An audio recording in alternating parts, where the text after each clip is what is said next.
सम्मानित देशवासियों, मैं एशियल ठाकुर, राष्ट्रीय समाजवादी जन क्रांति पार्टी के अध्यक्ष, उत्तर प्रदेश वाराणसी से।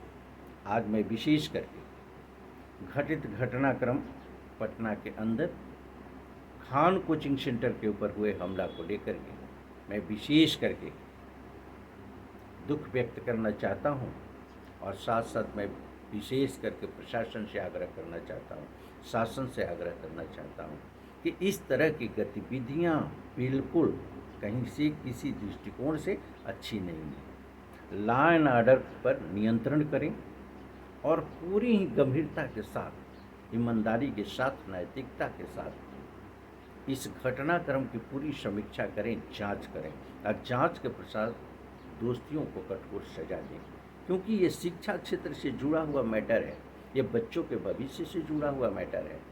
इसे हमें हल्के में लेने की ज़रूरत नहीं है। क्या आप नहीं जानती हमारे देश की एजुकेशन की पॉलिसी क्या है?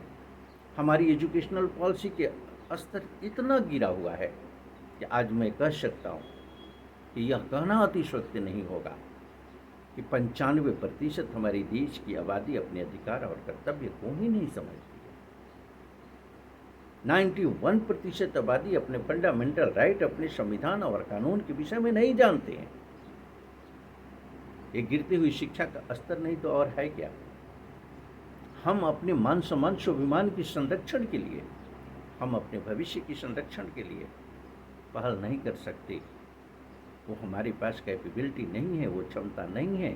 ये शिक्षा के स्तर में गिरावट के कारण है, इसमें कहीं कोई संशय नहीं है। अगर शिक्षा के स्तर में कहीं भी किसी रूप में थोड़ी सी ईमानदारी बची है तो ये सच्चाई है ईमानदार शिक्षकों की वजह से। ईमानदार शिक्षक चाहे कोचिंग के रूप में अपना कार्य करते हो, विद्यालय में पढ़ाने का कार्य करते हो, वो प्राइवेट क्षेत्र हो चाहे सरकारी क्षेत्र हो, निश्चित रूप से उनके योगदान को नकारा नहीं जा सकता है। आज उनकी अगर अस्तित्व पर प्रहार किया जाएगा तो ये मान करके चलिए कि यहाँ व्यक्तित्व का विनाश होगा। इसका बुरा असर समाज और देश पर पड़ेगा। राष्ट्रीय समाजवादी जन क्रांति पार्टी इस मिशन पर बड़ी ही प्रबलता के साथ, बड़ी ही शालीनता के साथ यह स्पष्ट शब्दों में बता देना चाहती है कि व्यक्ति, समाज और देश के संरक्षण के लिए शिक्षकों को अपमानित करना, शिक्षा के ऊपर प्रहार करना बिल्कुल गलत है। इस पर आपको बारीकी से ध्यान देना चाहिए और शासन और प्रशासन के स्तर पर कड़ी कार्रवाई करनी चाहिए, जिससे कि शिक्षा के ऊपर किसी भी तरीके का कोई अराजक तत्वों का वर्चस्व न हो सके। राष्ट्रीय समाजवादी जन क्रांति पार्टी की धन्यवाद।